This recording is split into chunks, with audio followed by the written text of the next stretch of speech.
3 ஆண்டுகளுக்கு மேலாக சிறந்த கதை, சிறுகதை, கவிதை, கட்டுரைகள் எடுத்துக்கொள்ளப்பட்டு அவை விமர்சனத்திற்கு உள்ளாக்கப்படுவது நாம் அனைவரும் அறிந்த ஒன்றே. அந்த வகையில் இன்றும் தமிழவன் அவர்கள் எழுதிய தூரம் என்னும் சிறுகதை விமர்சனத்திற்கு எடுத்துக்கொள்ளப்பட இருக்கிறது. இந்த விமர்சன கருத்தரங்கத்திற்கு ஆணி வேராக திகழ்ந்து கொண்டிருக்கும் பாளையங்கோட்டை மேலும் சிவசு அவர்களை அனைவர் சார்பில் வருக வருக என வரவேற்பதில் பெருமகிழ்ச்சி அடைகிறேன். மேலும் இந்த இணையவழி கருத்தரங்கில் பங்கு பெற்றுள்ள இலக்கிய ஆர்வலர்கள், பேராசிரியர் பெருமக்கள், ஆராய்ச்சி மாணவர்கள் அனைவரையும் ஆழ்வார்குறிச்சி இங்கே என்ற அமைப்பு பாளையங்கோட்டை மேலும் வெளியீட்டகம் சார்பில் வருக வருக என வரவேற்பதில் பெருமகிழ்ச்சி அடைகிறேன். இந்த அமர்வானது இப்பொழுது மேலும் சிவசு அவர்களிடம் ஒப்படைக்கப்படுகிறது. பெருமைக்குரிய 3 வருடங்களாக நடந்து கொண்டிருக்கக்கூடிய இந்த கருத்தரங்கிலே பங்கு பெறுகின்ற உங்கள் அனைவரையும் ஆழ்வார்குறிச்சி இங்கே இன்று அமைப்பினுடைய பொறுப்பாளரும் தமிழ்நாடு திருநெல்வேலி மாவட்டம் பாபநாசம் அங்கே அமைந்துள்ள திருவள்ளுவர் கல்லூரியினுடைய மேனாள் முதல்வரும் இந்நாள் நிர்வாக அதிகாரியுமான முனைவர் சுந்தரம் அவர்கள், மேலும் விக்னேஷ் அவர்கள், முத்தையன் அவர்கள், அந்தோணிராஜ் அவர்கள் எல்லோருக்கும் நான் முதலிலே மகிழ்ச்சியான ஒரு வணக்கத்தினை நான் தெரிவித்துக் கொள்வதோடு ஒரு சிறப்பு செய்தியாக நம்மோடு ஏற்கனவே பங்கு பெற்று தன்னுடைய சந்தேகங்களால் மேலும் நம்முடைய உரையரங்கை விருத்தி பெறச் செய்யக்கூடிய மட்டக்களப்பு யுவராஜா அவர்கள் இலக்கணம் என்று சொல்லக்கூடிய சஞ்சிகையினுடைய ஒரு ஆசிரியராக இருப்பதோடு மட்டுமல்லாமல் என்னை பொறுத்தவரையிலே நான் அவரை எவ்வாறு கணிக்கிறேன் என்று சொன்னால், உண்மையிலேயே அது இலக்கணம் தொடர்பாக இருந்தாலும் சரிதான், இடைக்கால அல்லது தற்கால இலக்கியங்களாக இருந்தாலும் சரிதான், அவற்றிலே ஈடுபாடு கொண்டு விருப்பத்தோடு செயல்படுவோமேயானால் அது நல்லதொரு விளைச்சலை தரத்தான் செய்யும். அந்த மாதிரியாக மட்டக்களப்பு ஆசிரியர் இலக்கண சஞ்சிகையினுடைய அதை வெளிக்கொண்டு வருவதிலே தன்னுடைய முழு முயற்சியிலேயும் ஈடுபட்டு கொண்டிருக்கக்கூடிய யுவராஜா அவர்களுடைய ஒரு நல்லதொரு முயற்சி காரணமாக ஈழத்திலே இருந்து பாத்திமா அவர்களும் ஜாஸ்மின் செல்வா அவர்களும் நம்மோடு கலந்து கொண்டிருக்கிறார்கள். அதனால் நான் அவரை எப்படி சொல்றேன் அப்படி சொன்னா, வெங்கட்சாமிநாதன் சில சமயம் உள்ளொளி என்று சொல்வார். அந்த உள்ளொளி அல்ல நான் சொல்வது, உள் வட்டம் என்று நான் சொல்கிறேன். ஒரு வட்டம் என்று சொல்லியாச்சுன்னு சொன்னால் அந்த வட்டத்தினுடைய ஒரு மைய புள்ளியாக ஒருவர் இருப்பார். அந்த மையப்புள்ளியை சுற்றி சிறு சிறு வட்டங்களாக, சாதாரணமா நம்ம நடைமுறை உதாரணம் சொல்ல வேண்டும் என்று சொன்னால், குளத்து நீரிலே ஒரு சிறிய கல்லை வீசுகிற பொழுது அந்த கல் விழுகின்ற இடம் மையப்புள்ளியாக இருந்து அதை சுற்றி சுற்றி சுற்றி சுற்றி சின்ன சின்ன வட்டங்கள், அப்புறம் பெரிய வட்டங்கள். ஈழத்தை சார்ந்திருக்கக்கூடிய இலக்கண சஞ்சிகையினுடைய ஆசிரியர் மட்டக்களப்பு யுவராஜா அவர்களை நான் அந்த முறையிலே கணிக்கின்றேன். முதலிலே அவர் வந்தார், பின்னாலே 2 பேரை இணைய சொல்கின்றார். இன்னும் இங்கே தமிழ்நாட்டிலே மட்டுமல்ல, பக்கத்திலே இருக்கக்கூடிய ஈழத்திலேயும் நம்முடைய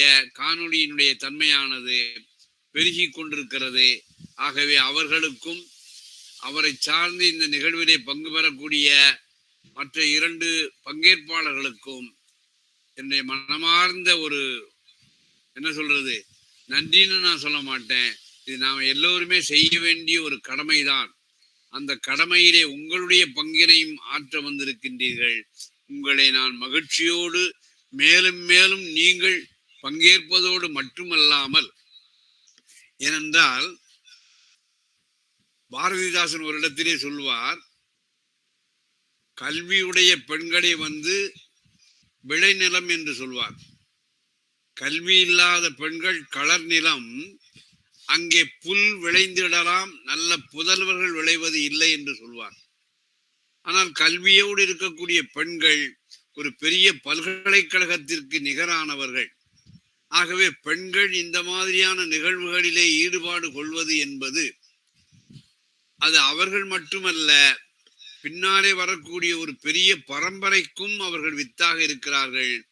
ஆகவே இன்றைக்கு பங்கு பெற வந்திருக்கக்கூடிய அவர்களை நான் தனிப்பட்ட முறையிலே நன்றியோடு வருக வருக என்று நான் வரவேற்றுக் கொள்கின்றேன்.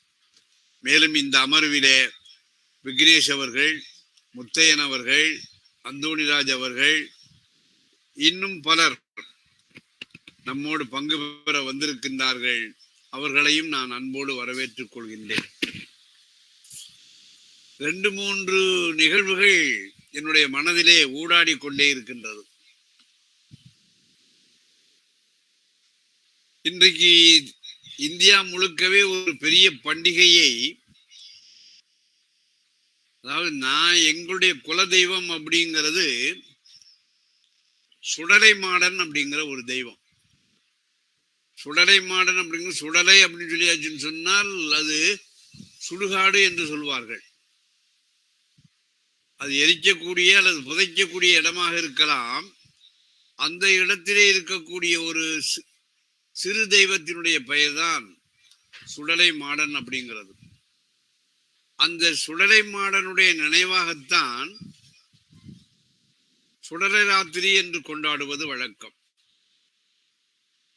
8 மணிக்கு, 12 மணிக்கு, 3 மணிக்கு, 5 மணிக்கு என்று 4 வேளை அவர்கள் பூசை பண்ணி இந்த இரவு அன்று அந்த கிராமத்து மக்கள் அனைவரையும், அது கனியான் கூத்தாக இருக்கலாம், வில்லுப்பாட்டாக இருக்கலாம், சுடலை கோயிலுக்கு உள்ளே கரகாட்டம் ஆட வைக்க மாட்டார்கள். அதுபோலவே பெண்கள் பாடக்கூடிய வில்லையும் வைக்க மாட்டார்கள். நான் ஒரு முறை என்னுடைய பங்கு வருகிற பொழுது நான் ஒரு பெண் வில் பாடகியை கொண்டு நிகழ்த்திட்டுமா, வில்லுப்பாட்டை வைக்கட்டுமா என்று கேட்கிற போது, நீங்கள் வையுங்கள், ஆனால் அந்த கோவிலுக்கு வெளியே வையுங்கள் என்று சொன்னார்கள். அது என்ன ஐதீகம் என்று எனக்கு அப்பொழுது புரியவில்லை. பின்னாலே நான் தெரிந்து கொண்டேன். இது எதுக்காக நான் சொல்ல வரேன்னு சொன்னா, இன்றைக்கு சுடலை மாடன் கோவில் வழிபாடு ராத்திரி 12 மணிக்கு அந்த ஆற்றோரத்தில் இருக்கக்கூடிய சுடுகாட்டுல போய் அந்த எரிக்கக்கூடிய அந்த மேட்டின் மேலே அந்த பூசாரி கடந்து உருண்டு கையிலே கொண்டு போய் இருக்கக்கூடிய ஒரு உணவை மேல் நோக்கி வீசுவார். அதை திரளை வீசுதல் என்று சொல்வார்கள். பின்னாலே அதே கோலத்தோடு கோயில் முன்னாலே ஆடுவார்கள். ஆனால் இன்றைக்கு அந்த சுடலை மாடனுடைய வழிபாடு மங்கி போய் மாறாக இன்றைக்கு மாலையிலே செய்தி வாசிக்கிறார்கள். அனைத்து சிவ ஆலயங்களிலேயும் 4 நேரம் பூசை செய்கிறார்கள் என்று சொல்கிறார்கள். சிவாலயம் என்பது நிறுவனமயமாக்கப்பட்ட ஒரு மதத்தினுடைய இறைவனாக ஆகக்கூடியது. அது அரசர்கள் அல்லது மேல்மட்டத்தில் இருக்கக்கூடியவர்கள் சைவ மதத்தை நிறுவனமாக ஆக்கிய பின்னாலே அவர்கள் அது சிவாலயம் என்று ஒரு பெயரை வைத்துக் கொண்டார்கள். ஆனால் எங்களை போன்று இருக்கக்கூடிய கிராம மக்கள் வழிபடக்கூடிய தெய்வம் என்பது சுடலை மாடன் வழிபாடு. அது வழிபாடு என்பது என்னன்னு சொன்னா, அன்னைக்கு இரவு முழுவதும் கொண்டாட்டமாக இருப்பார்கள். ஒரு 8 மணிக்கு ஆரம்பிக்கிற கொண்டாட்டமானது வில்லுப்பாட்டு, கனியான் கூத்து, சாமி ஆடுதல் போன்ற அந்த அந்த வழிபடக்கூடிய தெய்வத்தோடு வேறுபடாமல் தங்களையும் ஒன்றாக ஆக்கிக் கொள்ளக்கூடிய கிராம மக்களோடும் அதனோடு இணையக்கூடிய தன்மையிலே தான் இந்த வழிபாட்டு முறையெல்லாம் இருந்து கொண்டிருக்கிறது. ஆனால் அண்மை காலமாக வரக்கூடிய ஆட்சியாளருடைய தன்மையினாலே அந்த சிறு தெய்வ வழிபாடு என்பது முற்றிலும் வேறாகி போய்விட்டது. ஆனால் திருநெல்வேலி மாவட்டத்திலே நீங்கள் பார்ப்பீர்களே, ஆனால் ரோட்டோரத்தில் இருக்கக்கூடிய எல்லா அந்த சுடலை கோயில்களிலேயும், சுடலை கோயில் சொல்லியாச்சுன்னு சொன்னா அதுக்கு உருவம் கிடையாது, வெறும் பீடம் மட்டும்தான் இருக்கும். இன்றைக்கு எல்லா கிராம மக்களும் அதன் முன்னாலே நின்று வழிபடுவார்கள். இன்றைக்கும் திருநெல்வேலி மாவட்டம் அத்தகைய முறையிலே தான் இந்த ராத்திரியை கொண்டாடி கொண்டிருக்கிறது. ஆனால் இன்றைக்கு இருக்கக்கூடிய ஆட்சியாளர்களும், அது எந்த தேசத்து ஆட்சியாக இருந்தாலும் சரி, அவர்கள் எப்படியெல்லாம் அதை மடைமாற்றம் செய்கிறார்கள் என்பதை உங்களுடைய கவனத்திற்கு கொண்டு வருகின்றேன். இன்னொன்னு நான் பார்த்தாச்சுன்னு சொன்னா அவதானித்ததுதான், ஊடகங்களிலே வந்து நேற்றும் முந்தா நாளும் முதலமைச்சர் ஜெயலலிதா அவருடைய பிறந்த நாளை ஒட்டி தொலைக்காட்சியிலே 2 நாளும் அவருடைய பிறந்த நாள் என்று போட்டார்கள். 7S மியூசிக் அப்படின்னு சொல்லி ஒரு சேனல் ஒன்று உண்டு. அதுல 2 நாள் வழிபட்ட 2 நாளும் அவங்க போட்டது செல்வி ஜெயலலிதா அவர்களின் பிறந்த நாள் அப்படி போட்டது. இதுக்கு முன்னால நடிகர்களோ நடிகைகளோ பிறந்த நாள் என்று போடுகிற போது அந்த நடிகருடைய பெயரை மட்டும் போட்டு பிறந்த நாள் என்று சொல்லி விடுவார்கள். ஆனா இப்ப அவங்களுக்கு என்ன ஒரு சிக்கல் வருது பாருங்க, செல்வி ஜெயலலிதா என்று போட்டாச்சு, அவங்க நடிகைன்னு சொல்லியாச்சுன்னா அவர்கள் போட முடியாது. ஆகவே செல்வி ஜெயலலிதா அவர்களின் பிறந்த நாள் அப்படிங்கிறது. அப்ப எங்க வீட்டுல நாங்க டிவி எல்லாம் பாக்குற போது எங்களுக்கு சந்தேகம் வந்தது, நீங்க 24 பிறந்த நாள் வாழ்த்து என்று போட்டிருக்கிறார்களே, 25 பிறந்த நாள் வாழ்த்து போட்டிருக்கிறார்கள் சொன்ன உடனேயே அந்த தொலைக்காட்சியை கவனித்துக் கொண்டவர்கள் திடீரென்று ஒரு செய்தியை சொன்னார்கள். அந்த அம்மையாருடைய பிறந்த நேரத்தை நான் எளிதிலே கணித்து விட்டேன் என்று சொன்னார்கள். என்ன நீ எப்ப ஜோசியம் படிச்ச, என்ன கணிச்ச அப்படின்னு நான் கேட்கிற போது, இல்ல அவங்க 24ஆம் தேதியும் 25ஆம் தேதியும் இணையக்கூடிய ஒரு நேரத்திலே பிறந்து இருக்கிறார்கள். அதாவது 24ஆம் தேதி இரவு 11:55 தொடங்கி 25ஆம் தேதி காலை ஒரு 12:05 அவர்கள் பிறந்திருக்கலாம். ஆகவே அந்த 10 நிமிஷ இடைவெளியை குறிப்பாக சொல்வதற்காகத்தான் இந்த தொலைக்காட்சி 7S மியூசிக் என்பது 2 நாளும் பிறந்த நாளை கொண்டாடியதாக ஒரு ரொம்ப விவரம் அறியாத, ஆனால் ஜோசியத்தை பற்றி அதிகம் தெரியாத ஒருவர் சொன்னது எனக்கு ஆச்சரியமாக இருந்தது. அப்ப அதுக்கப்புறம் நீங்க பார்த்தாச்சுன்னு சொன்னால் அந்த ஊடகவியலாளர் யாருடைய பாட்டை போடுவார்கள்? இவர்கள் முதலமைச்சர் ஆனதுக்கு அப்புறம் அவர்கள் சினிமா துறையிலே வந்து இருந்து விலகி விட்டார்கள். ஆனால் அவன் சினிமா பாட்டைத்தான் போடணும். அப்ப அவங்க என்ன மாதிரியான உடையோடு இருந்தெல்லாம் ஆடி பாடினார்கள் அதைத்தான் போடுறாங்க. அவங்க வந்து சேலை கட்டி ஆடிய பாடல்கள் என்பது ரொம்ப குறைவு. பெரும்பாலும் ஜீன்ஸு அந்த மாதிரி போட்டுத்தான் அவர்கள், எங்க வீட்டு சொல்லுவாங்க, அம்மா அவர்கள் ஆடியாச்சுன்னு சொன்னா 2 காலில் ஏதாவது ஒரு காலை தூக்கியபடிதான் ஆடிக்கொண்டிருப்பார்கள் அப்படின்னு அவங்க ரொம்ப கணிச்சிருக்கிறாங்க. இப்ப காலை தூக்கிடுவாங்க அப்படின்லாம் சொல்றாங்க. அப்ப அவங்களுடைய என்னென்ன மாதிரியான பாடல்கள் பாடினார்கள் என்று நான் பார்க்கிற போது, ஒரு 3 பாடல்கள் முன்னாள் முதலமைச்சராக இருக்கக்கூடிய எம்ஜி ராமச்சந்திரனுடைய அவரோடு சேர்ந்து இருக்கக்கூடிய பாடலையும், உப்புக்கு சப்பானி மாதிரி சிவாஜி கணேசன், ஸ்ரீகாந்த் இவங்களுடைய பாடலையும் அவர்கள் போடுகிறார்கள். ஆகவே இந்த மாதிரியான ஒரு சிக்கலான ஒரு தன்மையானது தொலைக்காட்சி அந்த பிறந்த நாளை கொண்டாடக்கூடிய வகையில் இருக்க ஈடுபடக்கூடியவர்களுக்கு ஒரு பெரிய சங்கடத்தை விளைவித்ததையும் நான் பார்த்து கொண்டிருந்தேன். ஆனாலும் அவர்கள் பிறந்த நாளை ஒரு குறிப்பாக சொல்கிற பொழுது, அது சம்பந்தப்பட்ட திரைப்பட பாடல்களை எல்லாம் பாடுகிற போது அந்த ஊடகக்காரர்களுக்கு என்னென்ன மாதிரியான சிக்கல்கள் எல்லாம் ஏற்படுகிறது என்பதை பார்த்தேன். இது எதற்காக சொல்ல வருகிறேன் சொன்னால், அடுத்த வாரம் ரோலான் பார்த் வந்து ஒரு கட்டுரை எழுதியிருப்பார், மித்தாலஜிஸ் அப்படின்னு சொல்லக்கூடியதுல. அந்த மித்தாலஜி என்று சொல்லக்கூடிய அந்த கட்டுரையை மனதிலே உள்வாங்கி கொண்டு இன்றைக்கு ஊடகங்களிலே வரக்கூடிய விளம்பரங்களை பற்றி ஒரு 15 நிமிடம் நான் பேசலாம் என்று நினைப்பதற்காகத்தான் ஊடகங்களை பற்றி ஒரு செய்தியை சொன்னேன். அடுத்த வாரம் நாம என்ன தலைப்பிலே பேசுபொருளை அமைத்துக் கொண்டிருக்கும் என்பதையும் நான் வந்து பிளாட்ஃபார்ம் என்று சொல்லக்கூடிய அந்த கதையை உங்களுக்கு அனுப்புவேன். அதை பற்றி நாம விவரிக்கலாம்.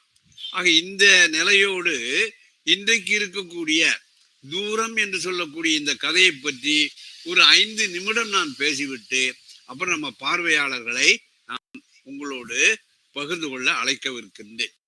அதற்கு இடையிலே ஈழத்தை சார்ந்திருக்கக்கூடிய மட்டக்களப்பிலே புதிதாக வந்திருக்கக்கூடியவர்கள் உங்களுடைய மனதிலே தோன்றக்கூடிய சந்தேகங்களை நீங்கள் தெளிவாக கேள்வியாகவோ அல்லது உங்களுடைய கருத்துக்களாகவோ நீங்கள் வெளிப்படுத்தலாம்.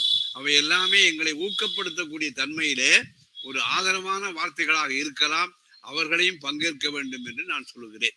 இப்பொழுது இந்த தூரம் என்று சொல்லக்கூடிய கதையினுடைய அந்த பிரதியினுடைய முதல் வரியை மட்டுமே நான் எடுத்துக் கொள்கிறேன்.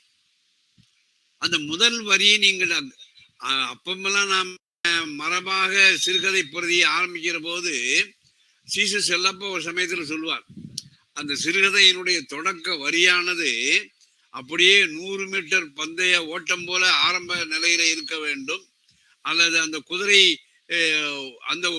ஓட்ட பந்தயத்தில் அந்த குதிரையானது எப்படி கிளம்புமோ அதே மாதிரி எல்லாம் சிறுகதையினுடைய தொடக்க வரியானது அமைய வேண்டும் என்றெல்லாம் சொல்வார்கள். அந்த மரபாக சிறுகதை பிரதி எவ்வாறு தொடங்க வேண்டும் என்கின்ற காலங்காலமாக பின்பற்றி கொண்டு வரக்கூடிய ஒன்றினை இந்த தூரம் என்று சொல்லக்கூடிய சிறுகதை பிரதியினுடைய முதல் வரியானது மீறுகிறது. மீறுவது மட்டுமல்லாமல் தாண்டி செல்கின்றது. அந்த மனிதன் இப்போதைய என் வயதில் பல முறை மனதில் வந்து போகிறான். இதுதான் நாம மரபாக ஒரு சிறுகதை பிரதி எவ்வாறு தொடங்க வேண்டுமோ அந்த இலக்கணத்திற்கு இயல்பை இல்லாமல், ஆனால் அந்த இலக்கணத்தை ஓரளவு நிறைவேற்றக்கூடிய தன்மையிலே இருக்கிறது. இப்ப நான் இலக்கணத்தோடு என்னுடைய இயல்பு என்னன்னு சொன்னா, எப்பொழுதுமே இன்றைக்கு இருக்கக்கூடிய நவீன மேற்கத்தியர்கள் சொல்லக்கூடிய கோட்பாடுகள் எல்லாம் பழைய நம்முடைய தமிழ் இலக்கியத்திலேயும் இருக்கின்றன. அவற்றை நாம் இன்னும் விரிவாக வளர்த்தெடுக்க வேண்டிய ஒரு பொறுப்பிலே இருக்கிறோம் என்பதுதான் என்னுடைய நிலைப்பாடு. எல்லாமே எங்களுடைய தொல்காப்பியத்தில் இருக்கிறது என்று வெறும் பெருமிதம் மட்டும் கொள்வதல்ல, இன்றைய சூழலுக்கு ஏற்ப அவற்றை எவ்வாறு மாற்றிக்கொள்ள வேண்டும் என்பதும் என்னுடைய நிலைப்பாடு. அப்படி நீங்க பார்க்கிற போது அந்த அப்படிங்கிறது ஆ ஈ உ அம்மூன்றும் சுட்டு என்று சொல்வார்கள். அந்த அப்படிங்கிறது இது கடந்த காலத்தை சொல்லக்கூடிய ஒன்று. இப்போதைய அப்படி சொல்கிற போது இன்றைக்கு இருக்கக்கூடிய நிகழ்காலத்தை சொல்லக்கூடிய ஒன்று. பலமுறை மனதில் வந்து போகிறான் என்று சொல்வது அந்த கடந்த காலத்தையும் எதிர்காலத்தையும் இணைக்கக்கூடிய ஒன்றாக இருக்கிறது. அதனால இந்த ஒரு வரியானது புறமாக இருக்கக்கூடிய யதார்த்தமான ஒன்று. இவர் வாழ்க்கையிலே சந்தித்த ஒருவருடைய நினைப்பானது அது யதார்த்தம். அந்த மனிதன் என்று சொல்லக்கூடியவன் புறவயமாக இருக்கக்கூடிய ஒரு பொருள், ஒரு உயிரி. அது இப்பொழுது மனம் என்று சொல்லக்கூடிய அகத்திற்குள்ளே போகிறது. அது என்னென்ன மாதிரியான விளைவுகளை இவரை பொறுத்தவரையில ஏற்படுத்தி கொண்டிருக்கின்றது. இதுதான் நம்ம என்ன சொல்லுவோம்னு சொன்னா, எல்லோருமே யாராக இருந்தாலும் சரிதான், நிகழ்காலத்திலே இருந்து கொண்டு கடந்த காலம் கற்றுத்தந்திருக்கக்கூடிய சில பாடங்களை எல்லாம் நாம் உள்வாங்கிக் கொண்டு அதன்படியாக எதிர்காலம் எப்படி இருக்க வேண்டும் என்று கணிக்கக்கூடியவனாகவான் இலக்கிய விமர்சனாகவோ அல்லது இலக்கிய வரலாறு எழுதக்கூடியவனாக இருக்க வேண்டும். அந்த தன்மையிலே தான் இந்த வரியானது அமைந்திருக்கின்றது. இதை நீங்கள் மேலும் வளர்த்தெடுக்க வேண்டும். அப்ப இன்னொன்னு என்னுடைய இது என்னன்னு சொன்னா, ஒரு சிறுகதை பிரதியாக இருந்தாலும் சரிதான் அல்லது கவிதையாக இருந்தாலும் சரிதான், அந்த பிரதிக்குள்ளே ஏதாவது ஒரு பொருள் திரும்ப திரும்ப திரும்ப வந்து கொண்டே இருக்கும். அதுதான் என்ன சொல்வான்னு சொன்னா உடன் உரை என்று சொல்வார்கள். உடன் உரைன்னு சொன்னா அது கவிதையாக இருந்தாலும் சரிதான், சிறுகதையாக இருந்தாலும் சரிதான், அந்த கதையிலே உடனாக உறைந்திருக்கக்கூடிய வேறு ஒரு பொருள். அதுக்கு உயிர் பொருள் இருக்காது, அது திடப்பொருளாகத்தான் இருக்கும், திடப்பொருளாகத்தான் இருக்கும். அப்படி வருகிற போது அந்த திடப்பொருள் உயிரற்ற ஒரு பொருளாக இருக்கக்கூடிய என்பது ஒரு பாறை பிளவு, அதிலே முளைத்திருக்கக்கூடிய ஒரு செடி. அந்த பாறை பிளவும் அதிலே வளர்ந்திருக்கக்கூடிய செடியும் 2-3 கட்டங்களிலே வெவ்வேறு விதமாக வர்ணிக்கப்படுகின்றது.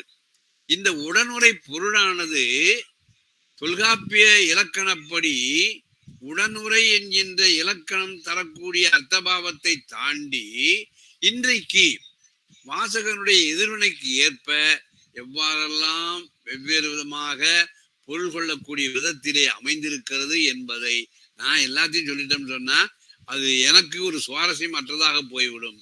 ஆகவே பங்கேற்பாளர்கள் இந்த மாதிரியாக நம்முடைய தொல்காப்பியம் சொல்லக்கூடிய கருத்துக்களை மேற்கத்திய நவீன கோட்பாடுகளோடு இணைத்து பார்த்து நம்ம ஏற்கனவே உருவாகி இருக்கக்கூடிய அந்த இலக்கணிகளுடைய கோட்பாடுகளை அண்மை காலத்திற்கு ஏற்ப நாம விரிவாக்கம் செய்ய வேண்டும் என்ற ஒரு சின்ன வேண்டுகோளை மட்டும் வைத்துக்கொண்டு நீங்கள் அனைவரும் அதற்கு முன்னாலே ஈழ மட்டக்களப்பை சார்ந்திருக்கக்கூடிய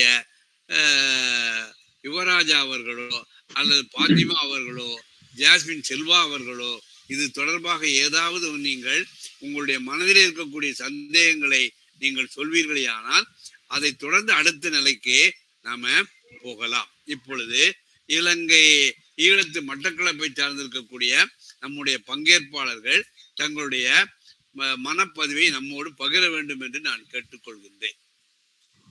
வணக்கம். பாத்திமா அல்லது ஜீமா யாரா ஒரு ஆள் கேளுங்கம்மா, கேள்வி மனதுல பட்டதை கேளுங்க. தூரம் என்ற சிறுகதைய படிச்ச போது எனக்கு 3 கேள்வி தோன்றிச்சு மனசுல. சொல்லுங்க.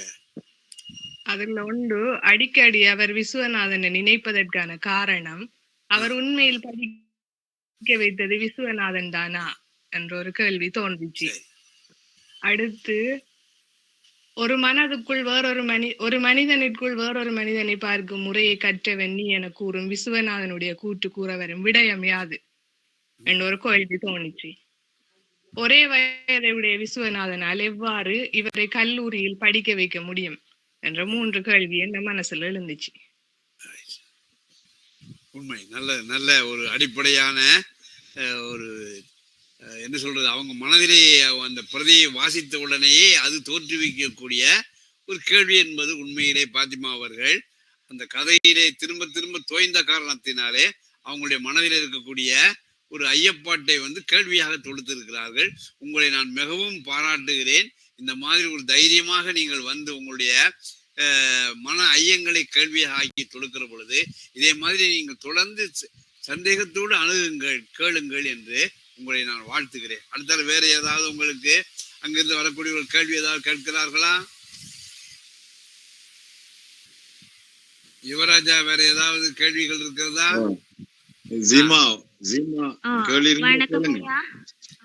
சொல்லுங்க. நான் இந்த தூரத்தை வாசிச்ச இடத்து அவர் ஏன் அந்த விஸ்வநாதனை பத்தி குடும்பத்திட்ட செல்றதுக்கு பயப்படுறாரு என்ற ஒரு கேள்வி எனக்கு வந்துச்சு. அந்த மகனிடம் ஏன் அது கடைசி வரையும் அவர் வயதாகியும் ஏன் அவர் குடும்பத்திட்ட மறைக்கார் என்ற ஒரு டவுட் வந்துச்சையா. நல்லது நல்லது நல்லது. இதே மாதிரிதான் பாத்திமா அவர்களை தொடர்ந்து சீமா அவருடைய கேள்வியும் ஒரு மனம் பதில் சொல்ல வேண்டிய ஒரு கேள்வியாக இருக்கிறது. உங்களுக்கும் பாராட்டுகள். உங்களை அறிமுகப்படுத்திய யுவராஜா அவர்களுக்கும் நான் என்னுடைய பாராட்டை தெரிவித்துக் கொள்கிறேன். நம்மவர்கள் வேறு ஏதாவது கேள்வி இருந்தால் பின்னாலே கேட்கலாம். இப்பொழுது நாம் முறையாக ஒரு 7:30 மணி நெருங்கி கொண்டிருக்கின்றோம். ஆகவே ஒரு 3/4 மணி நேரம் மற்ற எல்லோருடைய கருத்துக்களையும் நாம பகிர்வோம்.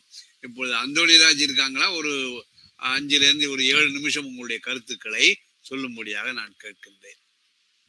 அந்தோணிராஜ் ஆரம்பிக்கிறீங்களா? சார் வணக்கம் சார். சொல்லுங்க சார். இந்த கதையை படிச்சேன் சார்.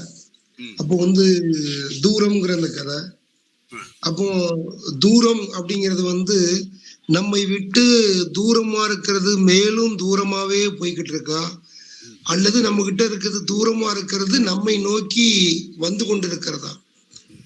தூரமா ஒரு விஷயம் இருக்கு, அந்த தூரமான விஷயம் நம்மளை பார்த்து வருதா, அல்ல நம்மளை விட்டு இன்னும் விலகி வேற திசையை இன்னும் அதிகமான தூரத்துக்கு போதா அப்படிங்கிறது யோசிக்கலாம்.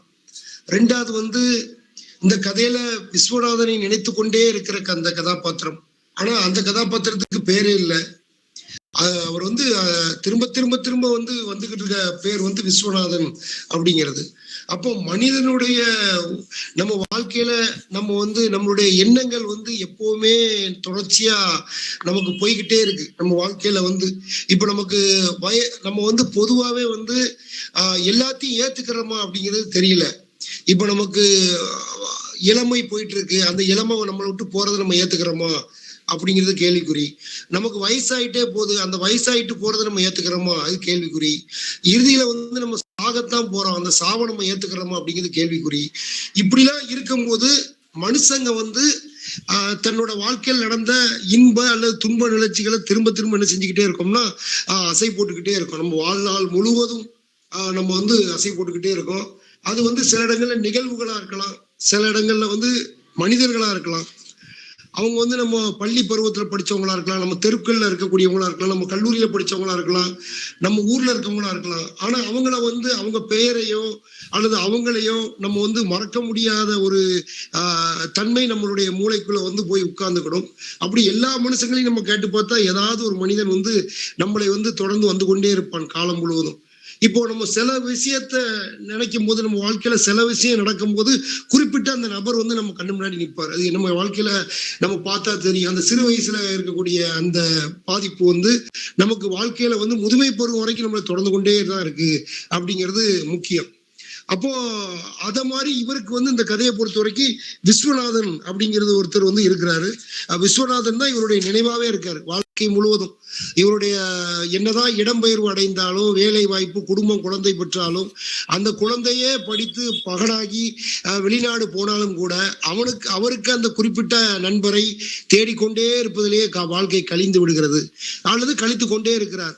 ஆனா என்ன ஒரு விஷயம் அப்படின்னா, அதுல வந்து மிகுந்த மகிழ்ச்சியோட ஓரளவு கழிக்கிறாருன்னா இல்ல, கொஞ்சம் ஒரு வித பாரத்தோட தான் கழிக்கிறாரு. அந்த பேரை தன்னுடைய மனசுல வந்து ஒரு பாரமா வச்சுதான் கழித்து கொண்டிருக்கிறார். அந்த கதையோட இந்த அவங்க சொன்ன மாதிரி 2-3 இடம் வந்து கொஞ்சம் வித்தியாசமான பார்வையா இருந்துச்சு. அதுல அவங்க அழகா முதலே சொல்லிட்டாங்க. என்னன்னா, எப்படி எனக்குள்ள வந்து இன்னொரு மனிதன் இருக்கிறான் நீ வந்து ஒரு மனிதருக்குள் வேறொரு மனிதனை பார்க்கும் முறையை கற்றவனா என்று அந்த வயதிலே அவன் கேட்ட ஒரு விஷயம். அதுக்கப்புறம் அந்த பழைய நோட்டு கிடைக்குது அவருக்கு, 200 பக்கம் பழைய நோட்டு. நமக்கும் வந்து என்னைக்குமே நம்ம வீட்டுல கூட பாத்தீங்கன்னா பழைய நோட்டுகள், பழைய ஆல்பங்கள் வந்து நம்முடைய நினைவுகளை கிளறி கொண்டே இருக்கும். அதுல சில நேரம் மகிழ்ச்சிகளும் பாரங்களும் நம்மளை வந்து சேர்ந்துக்கிட்டே இருக்கும்.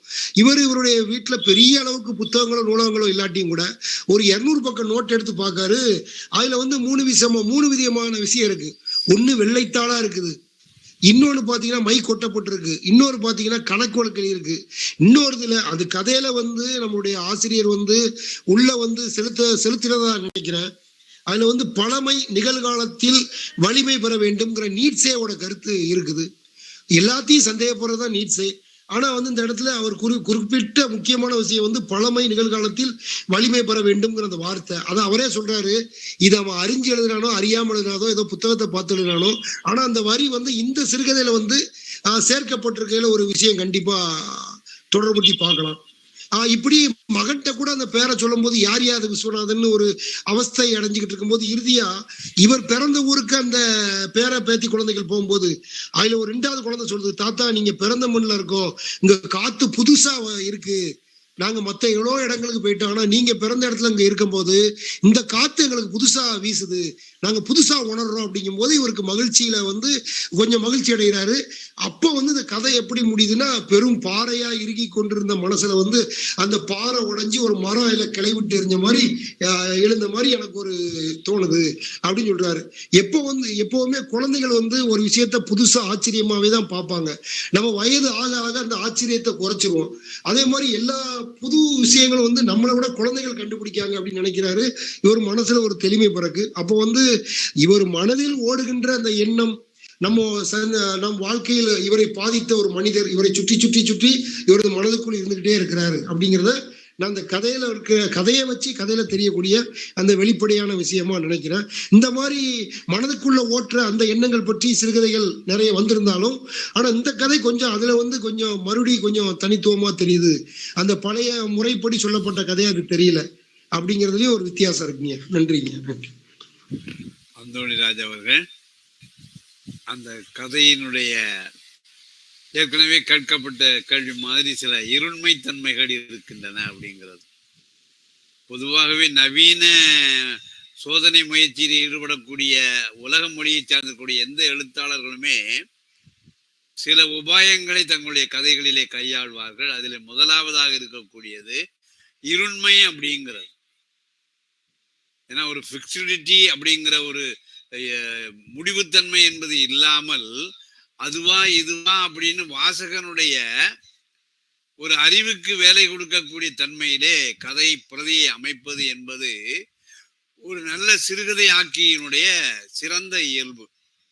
அதனால் அந்த அவர்கள் கேட்ட கேள்விகளும் அந்தோணிராஜ் அதற்கு முன்னாக வைத்திருக்கக்கூடியதும் அந்த இருண்மை தன்மை என்று சொல்லக்கூடிய ஒரு உத்தியை அவர் கையாண்டிருக்கிறார். அந்த உத்தி கையாளப்பட்டதுனாலே நமக்கு என்ன ஆகுதுன்னு சொன்னால் வாசகனுடைய எதிர்வினை பல பரிமாணங்களிலே பல தளங்களிலே விரிந்து செல்வதற்கு இருக்கிறது.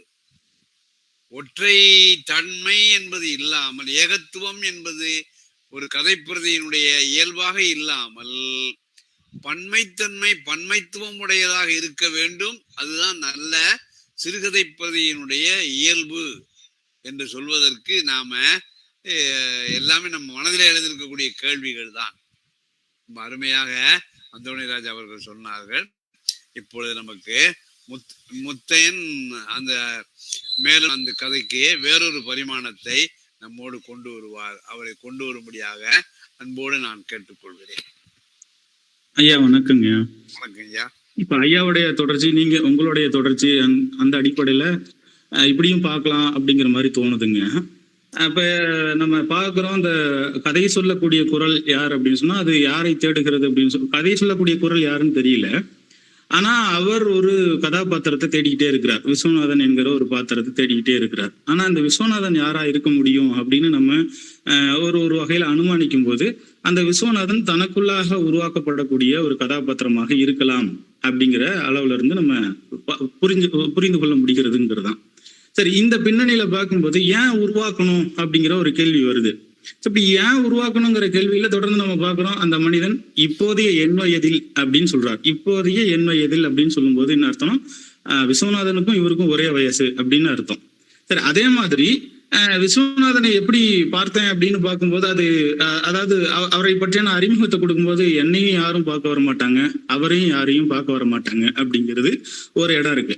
சரி, இந்த அளவுல பார்க்கும்போது இது யாராக இருக்கலாம் அப்படின்னு பார்க்கும்போது ஒரு வகையில விஸ்வநாதன் அதாவது இந்த கதையை சொல்லக்கூடிய அதாவது இந்த கதையை சொல்லியாகவும் கதை சொல்லி விஸ்வநாதகவும் மாறி மாறி வரக்கூடிய ஒரு பண்பு இந்த கதையில நம்ம பார்க்க முடியுது. அந்த இடத்துலதான் நம்ம என்ன சொல்றோம்னா, ஏற்கனவே சில வேளை விஸ்வநாதன் என்பது என் வெறும் கற்பனையின் சிருஷ்டியோ என்று கூட தோன்றும் அப்படின்னு சொல்லக்கூடிய இடங்கள்லாம் நம்ம இப்படி கனெக்ட் பண்ணிக்கலாமோ அப்படின்னு தோணுது. அப்ப உள்ளுக்குள்ள ஒரு கதாபாத்திரத்தை உருவாக்குறார்.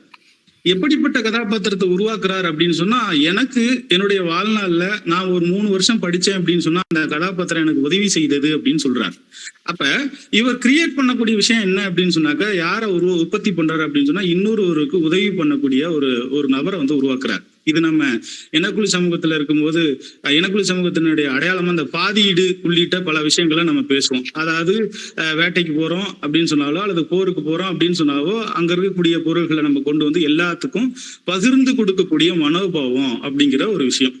இது நம்ம கிட்ட இருந்து தொடர்ந்து வரக்கூடிய கூறுகளா நம்ம பார்க்கிறோம். அப்ப சங்க இலக்கியம் சார்ந்திருக்கக்கூடிய கூறுகளா நம்ம பார்க்கிறோம். இன்னைக்கு நம்ம என்ன பண்றோம் அப்படின்னு சொன்னாக்க, கொடை உள்ளிட்ட பல்வேறு விஷயங்களையும் நம்ம பேசுறதா நம்ம பார்க்கிறோம், புரிஞ்சுக்கிறோம். அப்ப நம்ம கிட்ட ஒரு மரபு இருக்கு அப்படிங்கிற ஒரு எண்ணம், ஒரு பிம்பம். இந்த மரபை என்ன பண்ணிக்கிட்டு இருக்கிறேன் அப்படின்னு சொன்னா, தொடர்ந்து நான் பல்வேறு வகைகள்ல தேடிக்கிட்டே இருக்கிறேன் அப்படின்னு இவர் சொல்றாரோ அப்படின்னு தோணுது. அப்ப நானும் அவனும் அடிக்கடி சந்திப்பவன் அல்ல அப்படின்னு திசை திருப்புறார்.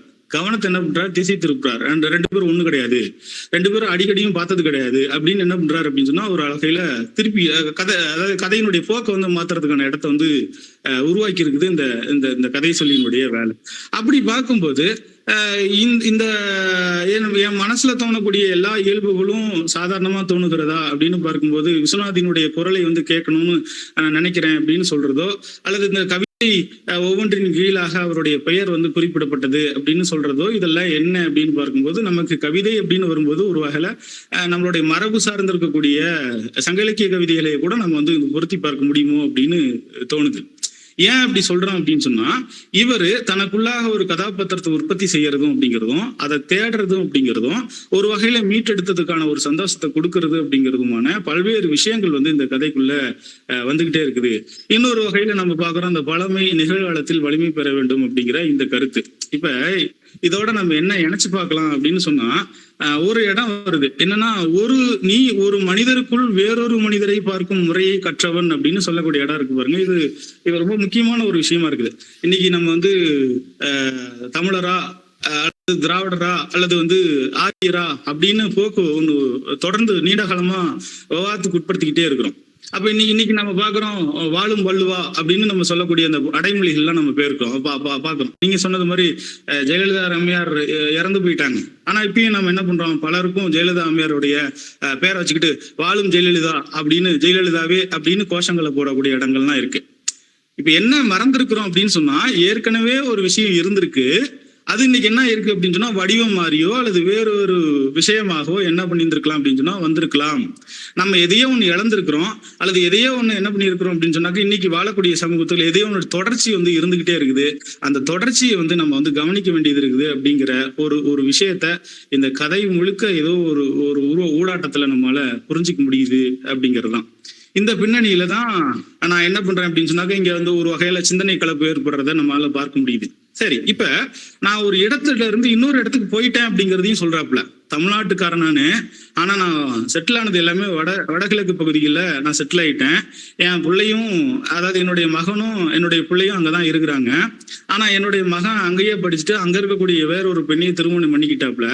இப்ப என் மகன் ஒரு கட்டத்துல தமிழ்நாட்டுக்கு போறான்னு சொன்ன ஒரு இடம், என் பேரன் ஒரு விஷயத்த கண்டுபிடிச்சிட்டான்னு சொன்ன ஒரு இடம். அப்ப தாத்தா நீ பிறந்த மண்ணுல நாங்களும் இருக்கிறோம் அப்படின்னு சொன்ன இடத்துக்கு பின்னாடி அவருக்கு என்ன ஆகுது அப்படின்னா, பாறையை உடைத்து கொண்டு ஒரு புது செடி முளைத்தது போல தோன்றியது அப்படின்னு சொல்றாரு.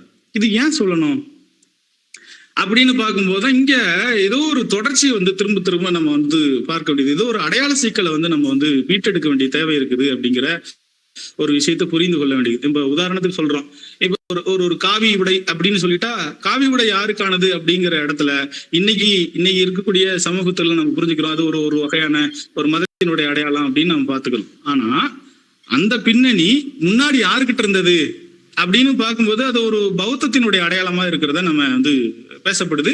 அந்த பின்னணியிலையும் நம்ம வந்து பார்க்க வேண்டியது இருக்குது அப்படிங்கிறதுதான்.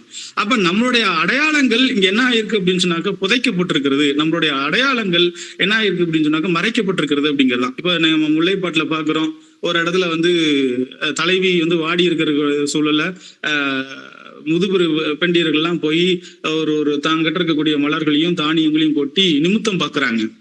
இப்ப இந்த நிமித்தம் பாக்குறது என்னவா மாறி இருக்குன்னா, இன்னைக்கு சமய வழிபாட்டுல ஒரு மாதிரி, மத வழிபாட்டுல ஒரு கூறா மாறி இருக்கு. அப்ப ஏராளமான மாலைகளை கட்டி போடுறது, தானியங்களை கொண்டு போய் கொட்டுறது, அதே மாதிரி பழங்கள் முதலான பலவற்றையும் இணைத்து மாலையாக போடுவது, அதுக்கு வந்து இப்படி பல விஷயங்களை செய்யறத நம்ம பார்க்கலாம். ஆக நம்மளுடைய மரபை ஏதோ ஒரு வகையில நம்ம என்ன பண்ணியிருக்கிறோம் அப்படின்னா இழந்திருக்கிறோம். அந்த மரபை மீட்டெடுக்க தேவை வந்து நமக்கு இருக்கிறது அப்படிங்கிற ஒரு விஷயத்த வந்து திரும்ப இந்த கதை வந்து கட்டமைக்குதோ அப்படின்னு நம்ம பார்க்க தோணுது. அதே மாதிரி இன்னொரு விஷயத்த நீங்க கவனிச்சீங்க அப்படி, ஏன் அப்படி நான் சொல்றேன் அப்படின்னா, அந்த ரயில்ல போகும்போது அவனை போலவே இருக்கிறீர்கள் அப்படின்னு யாராவது சொல்லிட மாட்டாங்களான்னு ஒரு மனசு ஏங்கிக்கிட்டே இருக்கு. ஏன் என்ன மாதிரி, என்னுடைய அடையாளத்தை, என்னுடைய கண்ணு மாதிரி, என்னுடைய மூக்கு மாதிரி, என்னுடைய காது மடல்கள் மாதிரி அவனுக்கு இருக்குது அப்படின்னு யாராவது சொல்லிட மாட்டாங்களான்னு ஒரு மனசு ஏங்குது. ஏன் ஏங்கணும், ஏன் அப்படி ஏங்குது அப்படின்னு பார்க்கும்போதுதான் இங்க இனம் காணக்கூடிய தேவை வந்து இருக்கு. அப்ப நம்ம என்ன பண்ணியிருக்கிறோம் அப்படின்னு சொன்னாக்க, நம்மளுடைய சுய பண்பு என்ன, நம்மளுடைய அடையாளம் என்ன என்பதை இழந்து விட்டு இருக்கிறோம். ஆகையால நமக்கு என்ன தேவைப்படுகிறது, இந்த சமூக சூழல் என்ன தேவைப்படுகிறது அப்படின்னு சொன்னா, நாம் யார் என்பதை இனம் காண வேண்டிய தேவை இருக்கிறது அப்படிங்கிறத இந்த கதை வந்து ஒரு பக்கம் வலியுறுத்துகிறதா அப்படின்னு, அதற்கான ஒரு உந்து சக்தியாகத்தான் அந்த பேரப்பிள்ளைகள் எல்லாம் வராங்களோ அப்படின்னு தோணுது. அப்ப பேரப்பிள்ளை தாத்தா நீங்க இருக்கிற இடத்துல நாங்க இருக்கிறோம் அப்படின்னு சொன்ன உடனே இவருக்கு ஒரு வகையில ஒரு பெரிய சந்தோஷம் அப்படிங்கிறதுதான். அப்ப நம்மளுடைய சிந்தனைகள் இடதுசாரி சிந்தனைகளாக இருக்கலாம். இப்ப அதே மாதிரி வலதுசாரி சிந்தனையா கூட மாறி இருக்கலாம். ஆனா நாம் யார் என்பதை நாம திரும்ப திரும்ப தேட வேண்டியது இருக்குது அப்படின்னு சொல்லக்கூடிய வகையில மரணம் கூட மறைந்திருக்கலாம். ஆனாலும் கூட பல கால இடைவெளியில அது மீண்டும் உற்பத்தி ஆகலாம் அப்படிங்கிற அந்த பின்னணியில இந்த கதை சொல்லப்பட்டிருக்குதோ அப்படின்னு என்ன தோணுதுங்க. நன்றிங்க. அதாவது முத்தையன் சொல்வதன் மூலமா நாம என்ன சொல்றோம்னு சொன்னா, ஒரு கதை பிரதியானது ஒருவருக்கு ஒரு அர்த்த தளத்தை காண்பிக்கிறது. அதே அர்த்த தளத்தை தான் வேறொருவரும் காண வேண்டும் அப்படிங்கிறது யாருமே ஒரு விதியாக வகுக்க முடியாது. அதுதான் நல்ல ஒரு சிறுகதை பிரதியினுடைய இயல்பு. படிக்கக்கூடிய ஒவ்வொருவரும் அந்த கதை பிரதிக்கு அவருக்கான அவருடைய வாழ்க்கை தெரிவிக்கின்ற வேறொரு பயணத்தோடு அவர் பயணிக்க வேண்டும். இப்ப நான் யாரோட அடிக்கடி பயணிக்கிறேன் அப்படின்னு சொல்லியாச்சுன்னு சொன்னால், ஒரு 75 வயது ஆனதற்கு அப்புறம்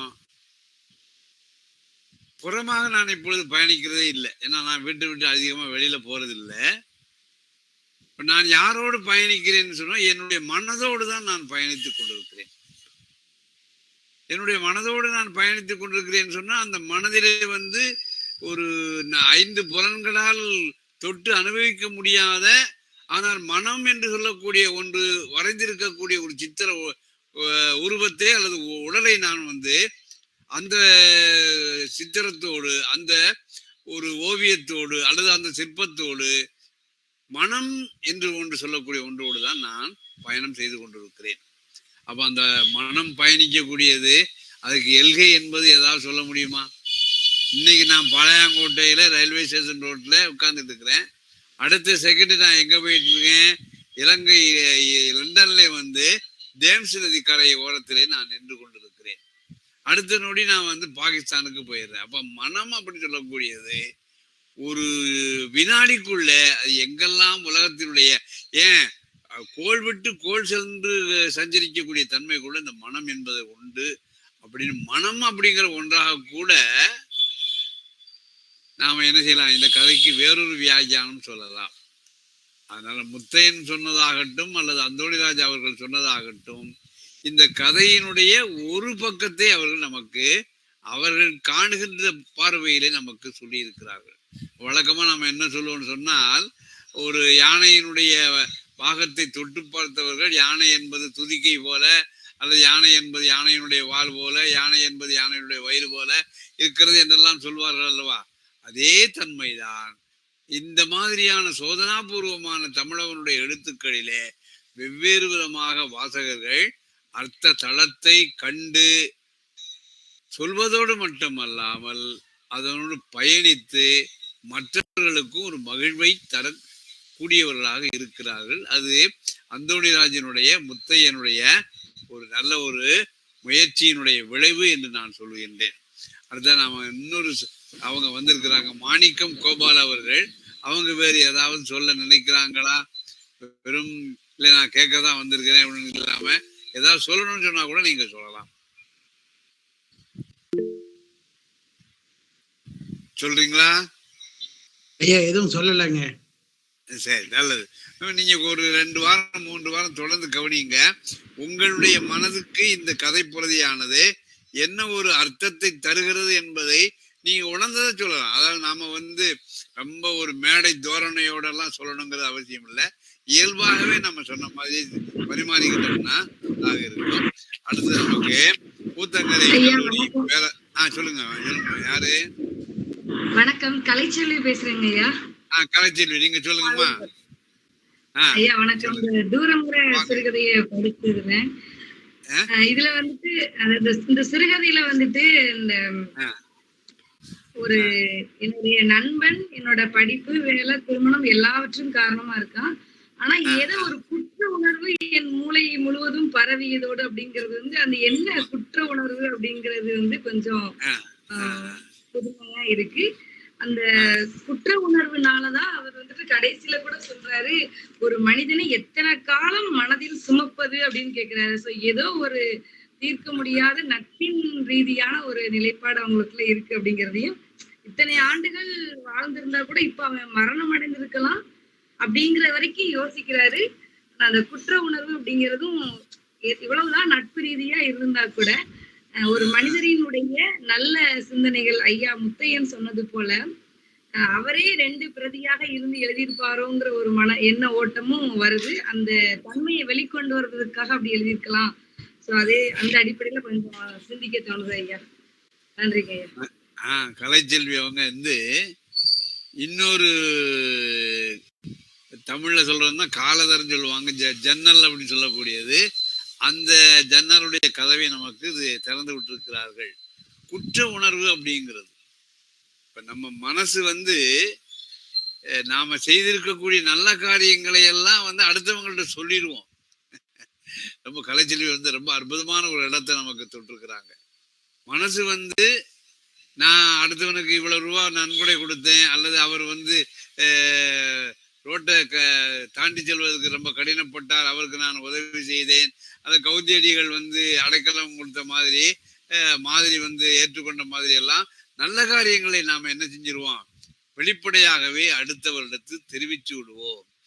ஆனால் நம்ம மனம் மட்டுமே அறிந்திருக்கக்கூடிய குற்றங்களை நம்ம என்ன செய்யறதில்ல, மனசுக்குள்ளேயே போட்டு போட்டு போட்டு போட்டு புழுங்கி கொண்டிருப்போம். புழுங்குதல் அப்படிங்கிறது ரொம்ப ஒரு அருமையான ஒரு வார்த்தை. அது நெல்லோடு சம்பந்தப்பட்ட ஒரு வார்த்தை. புழுங்கல் அரிசி புழுங்குதல் அப்படிங்கிறதெல்லாம் சொல்லுவாங்க. விவசாயத்தோடு தொடர்புடையது. ஆகவே இந்த மன குமைச்சல் அப்படின்னு சொல்றோம் இல்லையா, அது நம்முடைய குற்ற உணர்வாக இருக்கலாம். அது நீட்சையினுடைய அந்த விளக்கத்தை வைத்துக்கொண்டு இன்னும் நாம விரிவுபடுத்தலாம். இப்ப நமக்கு இன்னொரு டைமென்ஷன், இன்னொரு பரிமாணமானது, இன்னொரு அர்த்த தளமானது கலைச்செல்வி மூலமாக நமக்கு கிடைத்திருக்கின்றது. அடுத்தது நம்ம ராமச்சந்திரன் சார் இப்பொழுது இந்த கதையை பற்றிய தன்னுடைய விளக்கத்தை சொல்வார்கள். வணக்கம் ஐயா. ரொம்ப அருமையான ஒரு கதை. எல்லாருடைய வாழ்க்கையிலுமே இது ரொம்ப ஒரு முக்கியமான ஒரு நினைவாக தான் இருக்கும்னு நினைக்கிறேன். ஏன்னா ஒரு கிராமத்திலிருந்து கல்விக்காக ஒரு நகரத்தை நோக்கி செல்லும் பொழுது, அதுவும் ஒரு பொதுவான ஒரு தளத்தில் தங்கியிருந்து பொருளாதார சிக்கலில் சூழலில் ஒரு படிப்பை தொடரும் பொழுது எல்லாரும் நம்மளை ஈர்த்திட மாட்டாங்க. அப்போ யாராவது ஒருத்தர் நம்மளை ஈர்க்கக்கூடியவங்களா இருப்பாங்க. ஒன்று அவங்கள மாதிரி நம்ம ஆகணும்னு நினைக்கலாம், இல்லை என்னடா இப்படி இருக்கிறாங்களே அப்படின்னு ஆச்சரியப்படலாம். அப்போ இந்த இந்த இந்த செயல்பாடு அந்த ஒரு 16 வயதுலேருந்து ஒரு 21 வயது வரைக்கும் அந்த கல்லூரி காலங்களில் எல்லாருக்குமே இந்த நினைவுகள் உண்டு. ஏன்னு சொன்னால் குடும்பத்தை விட்டுட்டு வந்துடுறோம், எதிர்காலத்தில் என்ன ஆக போகிறோன்றதை பற்றி ஒரு தெளிவு கிடையாது. இருந்தாலும் கூட இந்த காலகட்டத்தில், இந்த 3 ஆண்டுகளோ 4 ஆண்டுகளோ இந்த காலகட்டத்தில் யாராவது ஒருவரோடு நாம் வைத்துக்கொள்ளக்கூடிய மானசீகமான அல்லது நேரடியான ஒரு பழக்க வழக்கம், ஒரு விருப்பங்கள், தேவைகள், இது எல்லாமே ஒரு நீண்ட காலத்துக்கு நம்மளை இட்டு செல்லும் அப்படின்றது உண்மையான ஒரு விஷயம்தான். அப்போ அந்த விஷயத்தை அவர் பதிவு செய்கிறார். அப்போ 16 வயது 18 வயசுல இருந்த ஒரு பழக்கம், ஒரு வித்தியாசமான பழக்கம். அப்போ எழுத்தாளர் சொல்ற மாதிரி தான், அவங்க சின்ன வயசு, ஒரு 16 வயசு தான். அப்போ அவனுக்குள்ள டே உங்க அப்பா மாதிரி, உங்க அப்பா இருக்கிறாரு, உங்க தாத்தா இருக்கிறாரு அப்படின்னு சொல்லும்போது அந்த பையனுடைய அந்த அந்த அந்த வாழ்வியல் ஒரு ஒரு ஒரு வழி, ஒரு சிக்கல், இதெல்லாம் நம்மளுக்கு தெரியும். அந்த ஒரு வயதுல ரொம்ப இயல்பா இளமையா இருக்க வேண்டிய வயதுல ஒரு மெச்சூர்டா அவன் இருக்கிறான். அப்போ அவ்வளவு சுமைகளை அவன் தாங்கக்கூடியவனா இருக்கிறான். அப்போ ஒரு தந்தை செயல்படக்கூடிய செயல்பாட்டினுடைய வெளிப்பாடு இவங்கிட்ட இருந்து ஒரு 16 வயசு பையன்கிட்ட இருந்து வருது. ஒரு தாத்தா கிட்ட இருக்கக்கூடிய பொறுமை, நிதானம் இந்த பையன்கிட்ட இருந்து வருது. அப்ப இவனுக்கு பார்க்கும்போது அந்த விஸ்வநாதன் வேறு ஒரு வடிவத்துல இருக்கிறதுன்றது அவனுடைய அந்த அந்த வயதுக்கு மீறிய ஒரு பக்குவத்தை இந்த இடத்துல நம்ம என்ன செய்ய முடியுதுன்னா உணர முடியுது. அதனால அந்த விஸ்வநாதன் இவனுக்கு எப்பயுமே ஒரு ஒரு ஒரு ஒரு இம்ப்ரெசிவ், தன்னை ஈர்க்கக்கூடிய ஒருவனாவே இருந்துகிட்டே இருந்திருக்கிறான். அப்ப அவனுடைய செயல்பாட்டிலிருந்து தனக்கான ஒரு மனப்பதிவுகளை இந்த இவர் உருவாக்கிக்கிட்டே வர்றார். படிப்பு முடிஞ்சதுக்கு அப்புறம் ஒரு காலகட்டத்தில் எல்லாருமே பிரியிறாங்க, அவங்கவுங்க வேற வேற இடத்துக்கு போயிடுறாங்க. அவன் போனதுக்கு அப்புறம் கூட அந்த காலகட்டத்தினுடைய நினைவுகள் வந்து நம்மளை துரத்திக்கிட்டே இருக்குது. நம்மளை திருமணம் செய்துக்கிறோம், வேலைக்கு போகிறோம், நம்ம குழந்தைகளை வளர்த்து பெரிய ஆள் ஆக்குறோம், அது ஒரு குடும்பமாக இருக்கிறாங்க. என்னதான் இருந்தாலும் தன்னுடைய அந்த 16 வயதுக்குள்ள ஏற்பட்டக்கூடிய அந்த வாழ்க்கையும், அந்த வயதுல தன்னை பாதிச்ச ஒருவனுடைய வாழ்க்கை எப்படி இருக்கும் அப்படின்ற எதிர்பார்ப்பும், அது தொடர்பான நிறைய மன நினைவுகளும் எப்பொழுதுமே எல்லாருக்குமே இருக்கக்கூடிய ஒன்றாகத்தான் நானும் பார்க்குறேன். இப்போ நாங்கள் கூட என்ன பிஏ ஆங்கில இலக்கியம் படிக்கும்போது என் கூட படித்த நண்பர்களை வந்து நான் அடிக்கடி யோசிக்கிட்டே இருக்கிறது உண்டு. இந்த பையன் என்ன பண்ணிக்கிட்டு இருப்பான், அந்த பையன் என்ன பண்ணிக்கிட்டு இருப்பான், அவங்க அப்பா வந்து ஒரு டீ கடை வச்சுருந்தாரு, இவனு டீ கடைக்கே போயிட்டானா, இல்லை வேறு ஏதாவது படிச்சுட்டு எங்கேயா மாறிட்டானா. ஒரு ஒரு என்னுடைய ஃப்ரெண்டை தேடி நான் வந்து மதுரையில் வந்து திருப்புவனம்னு ஒரு ஊருக்கே போனேன். நான் போய் அந்த ஊரில் அந்த பையன் இருக்கிறானான்னு நிறைய பேர்கிட்ட விசாரித்தேன், என்னால் கண்டுபிடிக்கவே முடியல. இப்போ கூட அந்த பையனை வந்து நம்ம வந்து யோசிக்கக்கூடியதாக இருக்குது. அப்போ அந்த காலகட்டம் நம்ம அந்த கல்வியினுடைய அந்த கல்லூரியினுடைய காலகட்டத்தில் நீண்ட காலமாகவே நம்ம என்ன செய்கிறோம் அப்படின்னா அதை மறக்க முடியாத ஒரு நினைவாகவே இருக்குது. இந்த நினைவை தான் தொடக்கத்திலேருந்து கடைசி வரைக்கும் அவர் கொண்டு போகிறார். கொண்டு போனாலும் கூட அதை இப்பயும் அவருக்கு வந்து ஒரு ஒரு பிரமிப்பான ஒன்றாக தான் இருக்குது. என்ன மாதிரியே வந்து முடியலாம் நினச்சி போனவனா தான் ஆயிருப்பான், அவனுக்கும் திருமணம் ஆகிருக்கலாம், என் பையன் மாதிரி அவனுக்கும் பையன் இருந்திருக்கலாம். ஒருவேளை வந்து கடைசியில் கதை முடியும் போது பார்த்தீங்கன்னா ஒரு ஒரு மன தளர்ச்சியில் வந்து கொஞ்ச நேரம் அவர் வந்து தூங்கிடுவார். அப்போ ஒரு கனவு வரும். ரொம்ப கால இடைவெளியில் வந்து அந்த காட்சி அவனுடைய உருவம் வந்து வந்துட்டு போகிறத பார்க்குறாரு.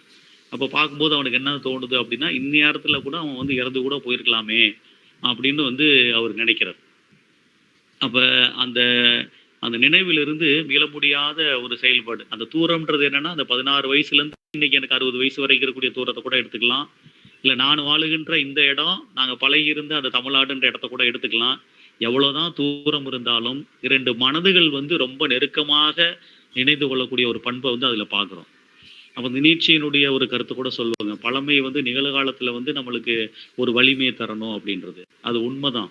ஏன்னா ஒரு காலகட்டத்தில் நம்மளுடைய செயல்பாடுகள் நீண்ட காலத்துக்கு நம்மளுக்கு தன்னம்பிக்கை தரக்கூடியதாகவே இருந்துகிட்டு இருக்கும்.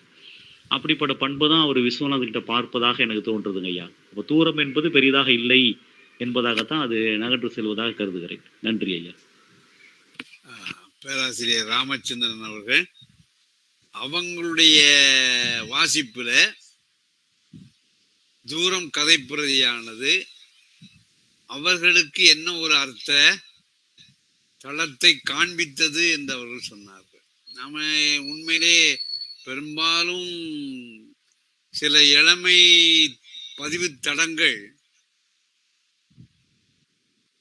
அவருடைய உடல் மறையக்கூடிய உயிர் போகக்கூடிய காலகட்டம் வரைக்கும் இருந்து கொண்டிருக்கும்.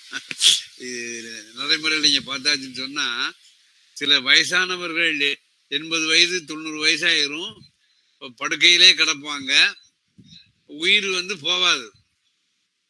அந்த அது என்னன்னு சொன்னா தொண்டைக்குடியில கரகரா கரகராம்பாங்க.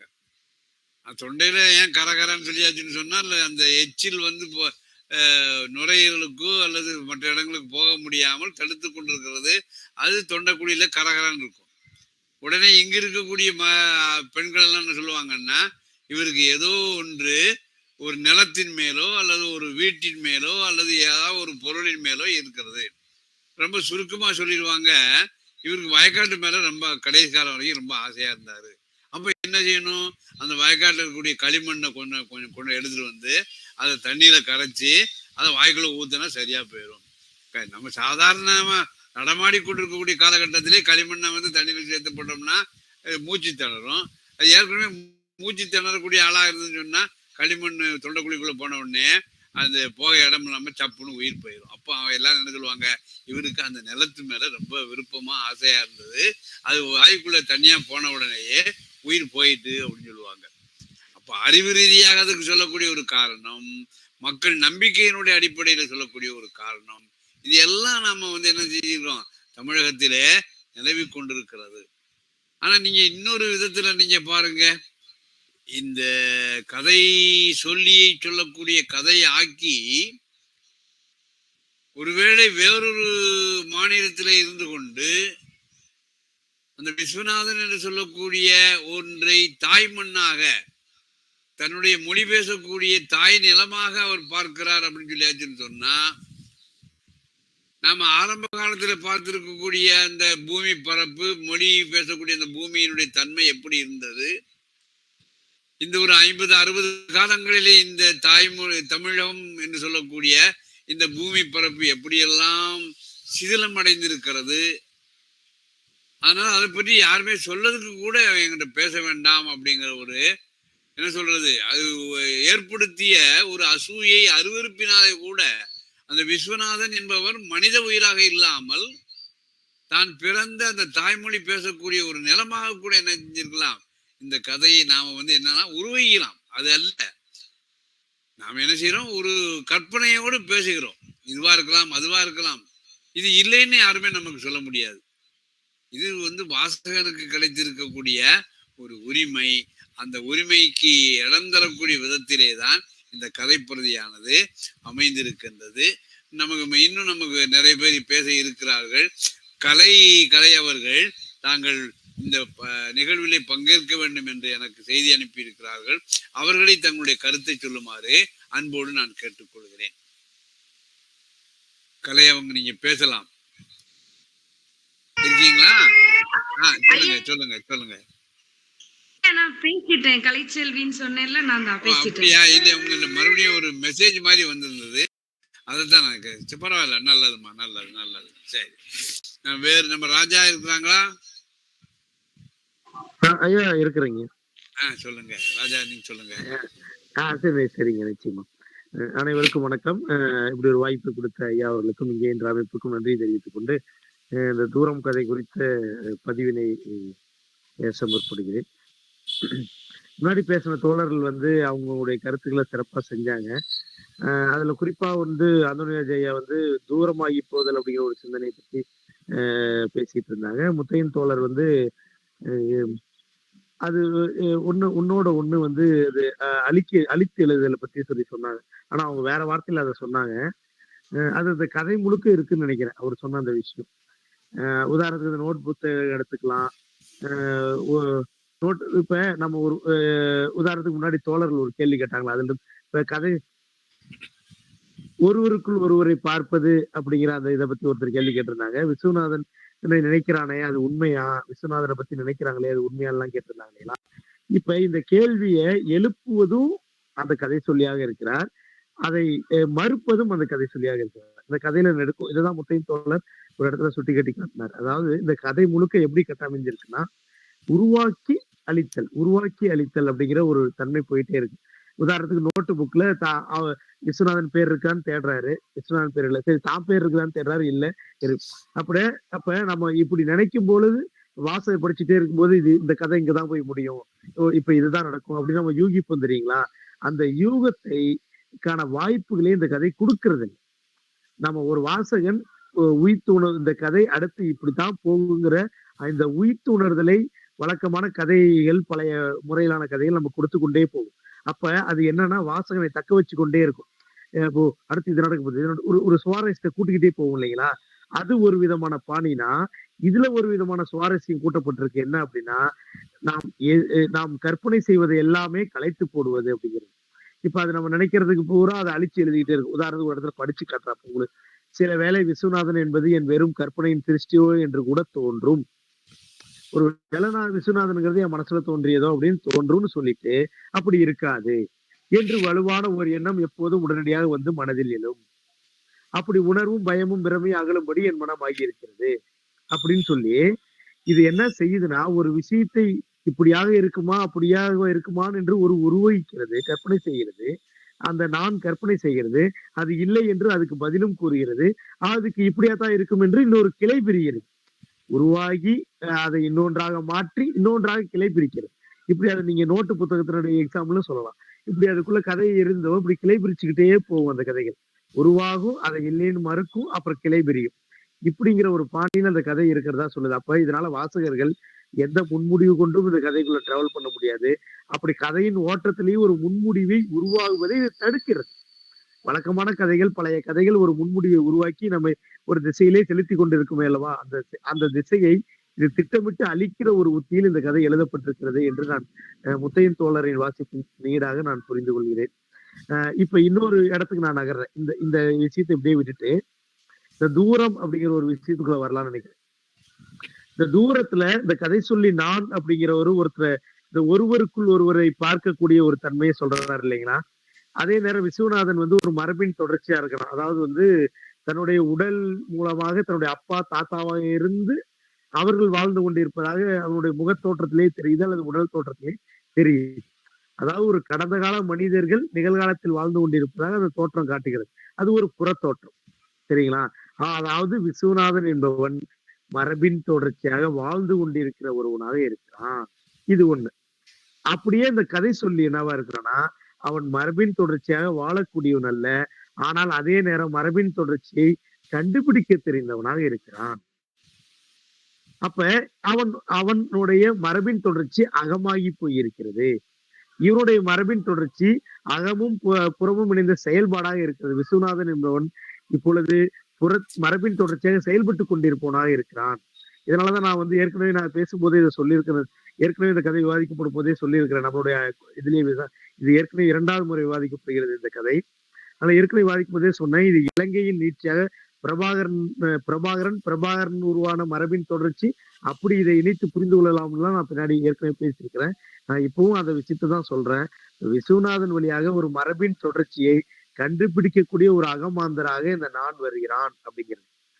சரிங்களா? இவன் நான் அப்படி உருவாகுவதற்கு காரணம், இவனுக்கு நிகழ்காலத்துல மரபின் தொடர்ச்சி இல்லாமல் போவது ஒரு காரணம். ஆனாலும் அந்த மரபின் தொடர்ச்சி அகமாகி போய் இருப்பது இன்னொரு காரணம்.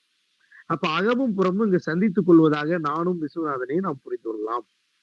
இந்த அகமும் புறமும் சந்தித்துக் கொள்வது மீண்டும் அது புறம் அகமாகி விடுகிறது. யாருக்கிட்ட? ஏன்னா எல்லாவற்றையும் அந்த கதை சொல்லி அகவயப்படுத்தக்கூடியதா இருக்கனால அகவயமாகி விடுகிறது. அப்படி அகவயமாகி விட்டதை ஒரு ரீஐடென்டிபிகேஷனுக்கான முயற்சிகள் இந்த கதையில ஒரு தேடலாக மாறுகிறது. இந்த தேடல் அந்த நானின் தேடலாக இல்லை, அது வாசகனுக்கும் கடத்தப்படுகிறது. இந்த விஸ்வநாதன் என்பவன் விஸ்வநாதன் அல்ல, அது நானினுடைய விஸ்வநாதன். இது விஸ்வநாதனின் விஸ்வநாதன் என்று புரிந்து கொள்ள முடியாது.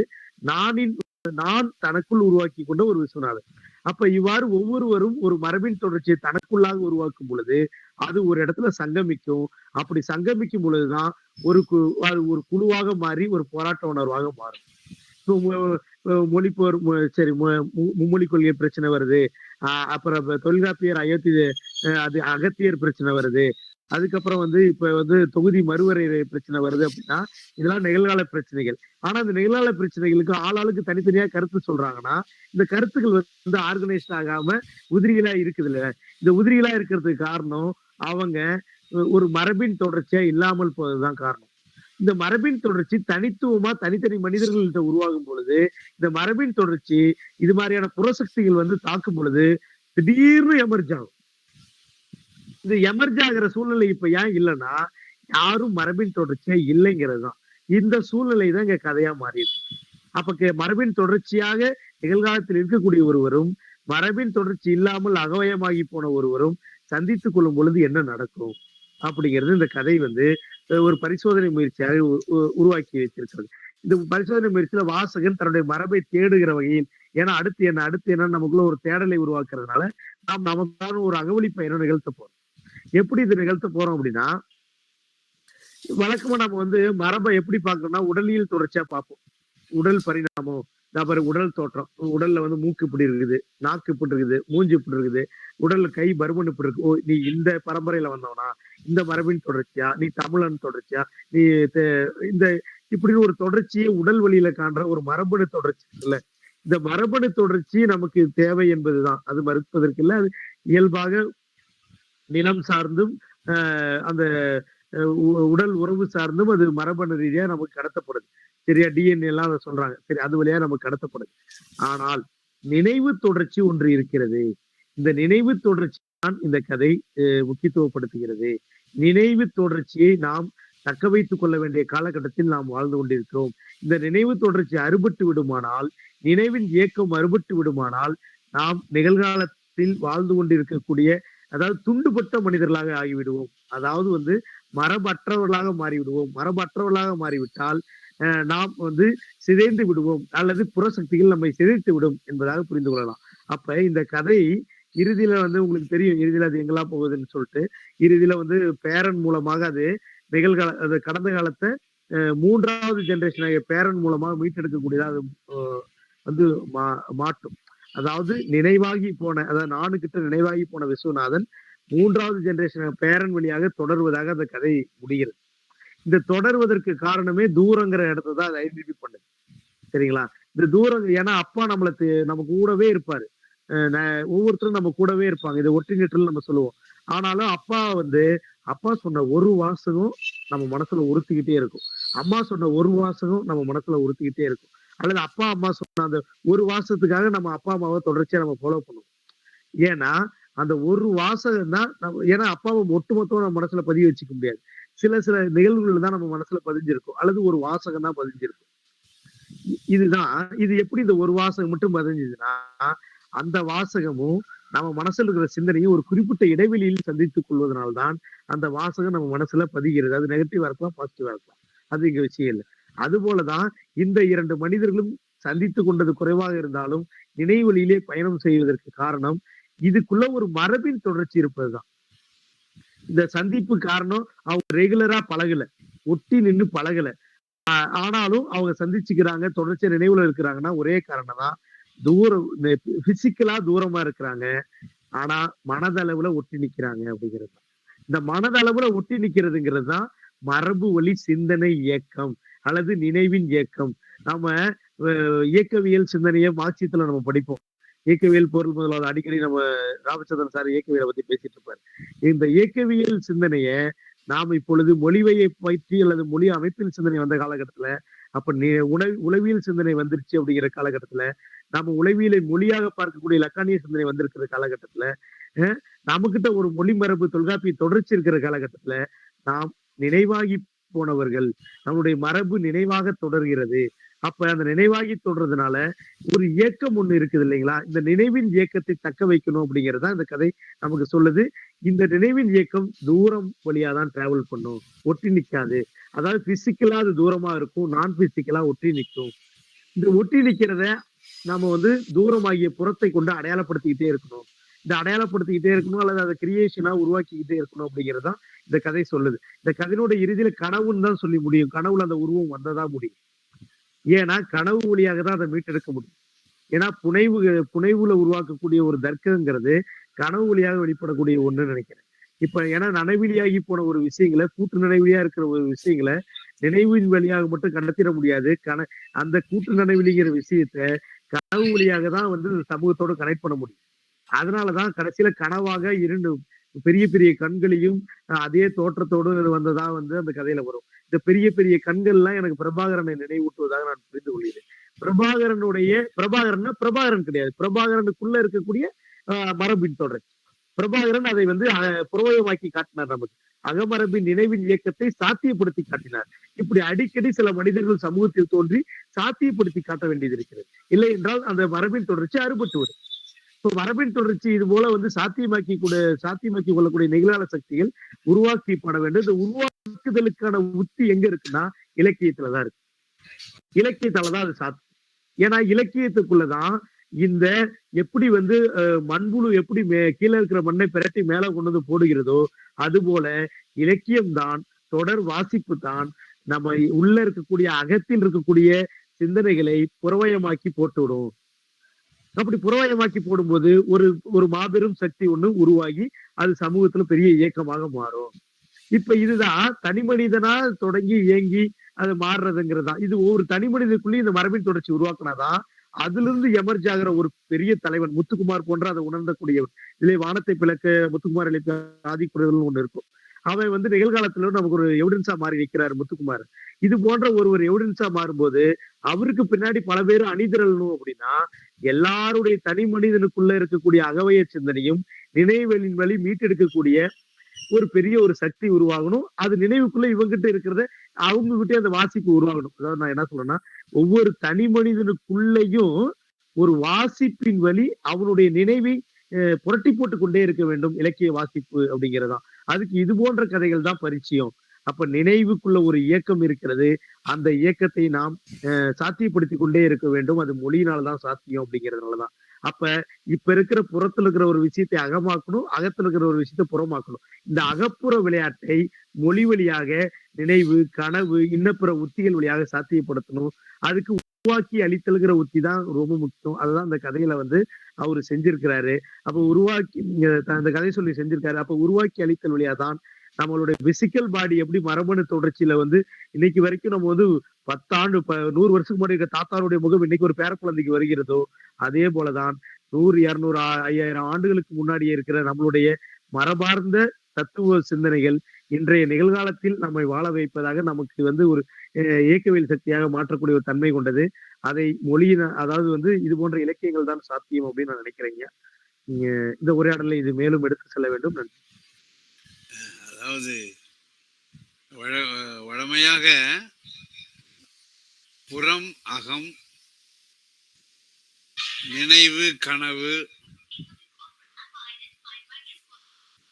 கடந்த காலம், நிகழ்காலம், இப்படி 3 வகையான எதிரிணைகளை முன்வைத்து கொண்டு முன்னால மொழி பற்றிய ஒரு விளக்கம் மாறிய நிலையில் சசூரோ அல்லது பார்த்தோ வந்த பின்னாலே மொழிக்கு வேறொரு வகையான விளக்கத்தை அவர்கள் தருகிறார்கள். ஆனால் முன்னால சொன்ன எதிரிணைகளோடு சேர்த்து சசூருக்கு பின்னாலே வந்தவர்கள் மொழி பற்றிய சிந்தனைகளுக்கு என்ன விளக்கம் தந்தார்கள். அது எப்பவுமே ராஜாவினுடைய ஒரு அடிப்படை சட்டகமாகவே அவர் கொண்டிருக்கிறார். இதுல இன்னும் நமக்கு ஏற்கனவே விலகி நிற்றல் அப்படிங்கிற ஒன்றையும் வைத்து பார்க்கிறார். நீங்க பார்த்தாச்சுன்னு சொன்னா நம்ம 4-5 பேர் நம்ம சொல்லியிருப்போம். அடிப்படையிலே 2-3 பேர் கேள்விகளை தொடுத்தார்கள். அந்த கேள்விகளுக்கு முழுமையாக இவர்கள் எல்லாம் அமைந்திருக்கா, அமையணுங்கிற ஒரு கட்டாயம் இல்லை. இன்னும் கூட என்ன செய்யலாம், அவர்கள் அந்த கேள்விகள் அவர்களை பொறுத்தவரையில கேள்விகளாக இருக்கும். அந்த கேள்விகளுக்கான விடைகளை மீண்டும் பிரதிக்குள்ளே பயணம் செய்து பாத்திமாவோ அல்லது சீமாவோ கண்டுபிடிக்க வேண்டும். அதுதான் ஒரு நல்ல கதைப்பிரதி. அதாவது ஏகத்துவம், ஒரே ஒரு பொருள்தான் ஒரு கதைப்பிரதி முன்வைக்க வேண்டும் என்பதை தாண்டி வாசக எதிர்வினையானது கதையிலே பயணிக்கிற போது அந்த கதைப்பிரதியானது வாசிக்கக்கூடிய ஒவ்வொருவருக்கும் அவர் என்ன தளத்திலே அதனோடு உறவாடுகிறார் என்பதை பொறுத்து அவர்கள் அர்த்தத்தை கண்டுபிடிக்கலாம். எனக்கு இதுல வந்து பார்த்தாச்சுன்னு சொன்னால் ஒரு 2-3 இடங்கள் வருகிறது. காட்டில் பெய்த மழைக்கு திடீரென பாதைக்கு இடையில் தோன்றிய மரம் போல் என்று ஒரு ஓமை வருகிறது. 1. 2வது, ஞாபகம் என்னும் பாசி பிடித்த பாறை பிளவில் இவ்வளவு ஆண்டுகளாக வேர்விட்டு இருந்து கொண்டிருக்கிறார் அப்படிங்கிற ஒரு அடுத்தால ஒரு பாறையும் அதற்கு இடையில முளைத்திருக்கக்கூடிய ஒரு செடி பற்றிய குறிப்பும் வருகிறது. அதற்கு அடுத்தால பார்த்தாச்சுன்னு சொன்னால் ஒரு பெயர் வெளிப்பட்டு விட்ட ஒரு பயங்கர அவஸ்தையை நான் உணர்ந்தேன். பாறையை உடைத்து கொண்டு ஒரு புது செடி முளை விடுவது போல ஒரு பெயர் என் மனதை பிளந்து கொண்டு வெளிப்பட்டது. இதுக்கு நான் எங்க ஒரு தொல்காப்பிய இலக்கணையில வந்து ஒரு விளக்கம் இருக்கிறது. 5 வகையான உபாயங்களை அவர் சொல்வாரு. உடனுரை, ஓமம், சுட்டு, நகை, சிறப்பு என்று சொல்வார். பின்னால இறைச்சி சொல்லுவாரு, மங்களமொழி, குழுக்குறி, இடக்கரெல்லாம் சொல்லுவார். அப்ப 9 வகையான உபாயங்களை நாம பயன்படுத்துகிற போது இந்த ஒவ்வொரு உபாயங்களும் ஒரு கதைப்பிரதிக்குள்ளே நாம பயன்படுத்துகிற போது அது அதனுடைய அளவிலே வெவ்வேறு விதமான பரிமாணங்களை, அர்த்தங்களை நமக்கு கொண்டு வந்திருக்கும். அப்படியே தொல்காப்பியத்தில் சொல்றது நாம ஒரு வாய்ப்பாடாக பயன்படுத்தாம இன்றைய சூழலிலே மொழி பற்றிய புதிய செய்திகளை அறிந்து கொண்டு அந்த தொல்காப்பியம் சொல்லி இருக்கக்கூடிய உபாயங்களுக்கு ஒரு புதிய விளக்கத்தை தருகிற போது இந்த கதைப்பிரதியானது இன்னும் புது விதமான, அதாவது ஒரு இடத்துல நானு ராஜா முத்தையன் சார்லாம் கலந்து கொண்டிருக்கும் போது ஒன்று சொன்னோம். இருண்மை தன்மை என்பது ஒன்று, சிக்கலை மேலும் சிக்கலாக்குதல் அப்படிங்கிறது ஒன்று, எதற்குமே இறுதி முடிவு என்பது கிடையாது என்பது ஒன்று. இந்த மூன்றும் இணைகின்ற பொழுது, இந்த மூன்றும் ஒரு கதைப்பிரதியில இருக்கிற போது அது வெவ்வேறு விதமான வாசக எதிர்வினைக்கு வழிவகுத்து புதிய செய்திகளை தரும். அதனால அந்த உடனுடைன்னு சொன்னோம் இல்லையா, எப்படி அந்த நற்றிணை பாடலிலே பொன்னை விதையானது பொன்னை மரமாக ஒரு உடனுறை பொருளாக வந்து உரையாசிரியர்களுக்கு பல பொருளை தந்த மாதிரி இந்த பாறைக்கு இடையில முளைத்திருக்கக்கூடிய செடி இவற்றை எல்லாம் வைத்து பார்த்தால் நமக்கு வாசகன் ஒவ்வொருவருக்கும் அறிதோறும் அறியாமை கண்டற்றார். அது எதனுடைய முடிவாக போகும்னா செறிதோறும் செய்களை மாட்டு, ப்ரெஷர் ஆஃப் த டெக்ஸ்ட் அப்படி சொல்லக்கூடியதுக்கு அருமையா வள்ளுவர் என்ன சொல்றாரு, செறிதோறும் செய்களை மாட்டு. அங்கே கிடைக்கக்கூடிய மகிழ்ச்சி போல நமக்கும் ஒரு பிரதியானது தரும். அந்த வகையில இந்த கதை பிரதியானது அமைந்திருக்கிறது.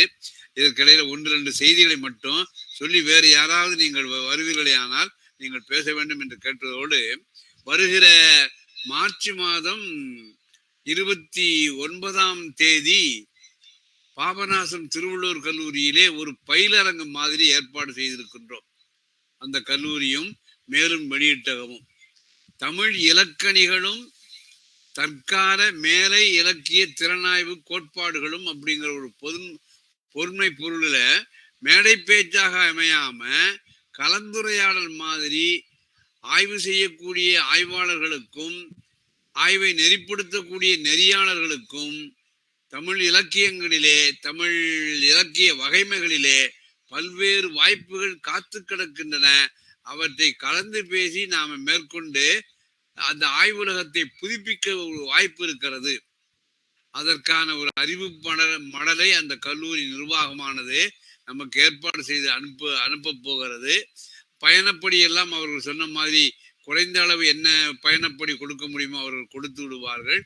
அது போக ஆய்வாளர்களாக இருக்கக்கூடியவர்கள் அல்லது இந்த வருடம் 2வது ஆண்டு முதுகலை தமிழ் படித்து அடுத்த ஆண்டு தமிழ் ஆய்வு புலத்திற்குள் வரலாம் என நினைக்கக்கூடியவர்கள் அவர்கள் கொடுக்கக்கூடிய அந்த குறைந்த அளவு வசதிகளை பயன்படுத்தி கொண்டு நாம் அந்த ஒரு நாள் பயிலரங்கை ஒரு கலந்துரையாடல் மாதிரி நிகழ்த்தலாம். காலையில் ஒரு 9 மணி 9:30 ஆரம்பிச்சோம்னா மாலை 4-4:30 வரைக்கும் தொடர்ந்து எல்லோருமே பேசி ஒரு கலந்துரையாடக்கூடிய தன்மையிலே அந்த அரங்கமானது அமைய இருக்கின்றது. அதிலே நீங்கள் அனைவரும் விருப்பப்பட்டவர்கள் உங்களுடைய பெயரை அந்த கல்லூரி அறிவு மடலிலே கண்டிருக்கக்கூடிய முகவரிக்கு அனுப்புவீர்களே ஆனால் உண்மையிலே ஈடுபாடு என்பது ரொம்ப முக்கியம்.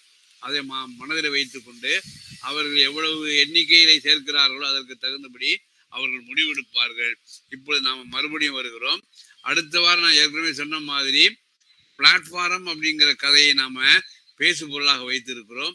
அதுவும் இதே மாதிரியாக நிகழ்கால யதார்த்தமானது மனதில் ஏற்படுத்தி இருக்கக்கூடிய புனைவை வெளிப்படுத்தக்கூடிய தன்மை தான்.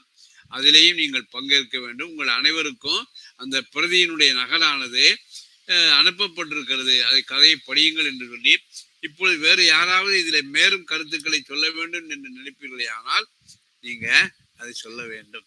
அதனால மட்டக்களப்பை சார்ந்திருக்கக்கூடிய பாத்திமா அவர்களோ சீமா அவர்களோ நாங்கள் உங்களுடைய கேள்விக்கு விடை சொல்லிவிட்டோம் என்று ஒரு இதுல இல்லை. நீங்கள் அந்த கேள்வியை மேலும் கேளுங்கள். உங்களுடைய கேள்விக்கான பதில் அந்த பிரதிக்குள்ளேயே உங்கள் அளவிலே உங்களுக்கு தெரிய வரும். அதுதான் வந்து நாம சொல்லக்கூடியது. நீங்க சொல்லக்கூடிய கேள்விகளுக்கெல்லாம் பதில் அப்படிங்கிறது நாங்க சொல்லக்கூடிய பதிலானது அமையாது. நீங்களாகவே அந்த பதிலை தேடிக்கொண்டு உங்களுடைய இலக்கிய மகிழ்ச்சியை நீங்கள் பெருக்கிக் கொள்ள வேண்டும். வேறு யாராவது நமக்கு கருத்துக்களை சொல்ல இருக்கிறாங்கன்னா சொல்லலாம். அப்படி இல்லைன்னு சொன்னால் இப்பொழுது ஆழ்வார்குறிச்சி இங்கே இந்த அமைப்பை சார்ந்தவர்கள் நன்றி உரையை சொல்ல வருவார்கள். வேற யாராவது இருக்காங்களா? கணேஷ் ஏதாவது சொல்ல விரும்புறீங்களா? இல்ல, சரி. நாம அப்படி இல்லைன்னு சொன்னா நாம நேரம் நெருங்கி விட்டதுனாலே மீண்டும் அடுத்த வாரம் சந்திப்போம். இப்பொழுது நன்றி உரை சொல்ல வருகிறார்கள் ஆழ்வார்குறிச்சி இங்கே இந்த அமைப்பை சார்ந்த முனைவர் சுந்தரம் அவர்கள். அனைவருக்கும் மீண்டும் மாலை வணக்கத்தை தெரிவித்துக் கொள்வதில் பெரும் மகிழ்ச்சி அடைகிறேன். இன்றைய நிகழ்வு ஒரு சிறப்பானதொரு நிகழ்வாக அமைந்தது.